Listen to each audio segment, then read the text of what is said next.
गोलोम बोथोरनि फरायसालि बन्दनि समाव फरायसाफोरनि थाखाय 20 साननि प्रडाक्शन ओरिएन्टेड थिएटर मावबादाखौ बेखेवदों। चिरां जिल्लानि सिङाव थानाय रुनिकाटा गोजौसिन गेजेर फरायसालियाव दासान्दि गोलोम बोथोरनि फरायसालिनि बन्द समाव बर' पिपल सन्दन ग्रुप, चिरांनि बानजायनाय आरो बिटिआर सरकारनि सिनेमा आरो थिएटर बिफाननि हेफाजाबजों दिनै 20 साननि प्रडाक्शन ओरिएन्टेड थिएटर मावबादाखौ बेखेवना होयो।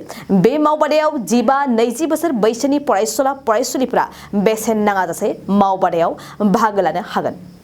मिथिनाय बादिब्ला बे मावबादायाव फाव दिन्थिनाय, मोदोम सोमावनाय, सोदोब आरो बिबुंथि, योगा आरो बायदि बिथिंनि सायाव फोरोंथाय होनाय जागोन। मावबादायाव फोरोंगिरि महरै बिट्टु शर्मा आरो पिंकी हेम्ब्रमा बाहागो लागोन।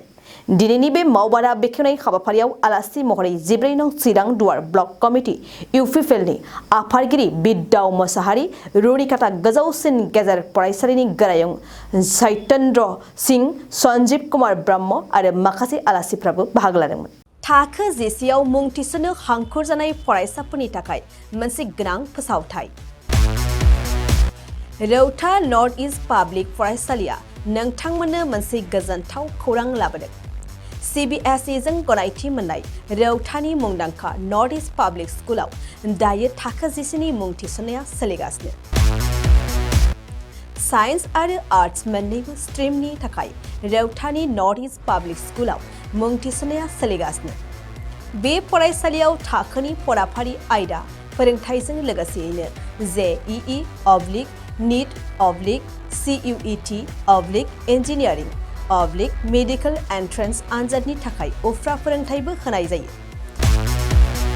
बे फरायसालियाव बिजाब बाख्रि, फरायसाफोरनि थाखाय हस्टेल आरो गेलेनाय, मोसानाय बायदि बायदि केरिकुलार एक्टिभिटिसनि सुबिदा दं।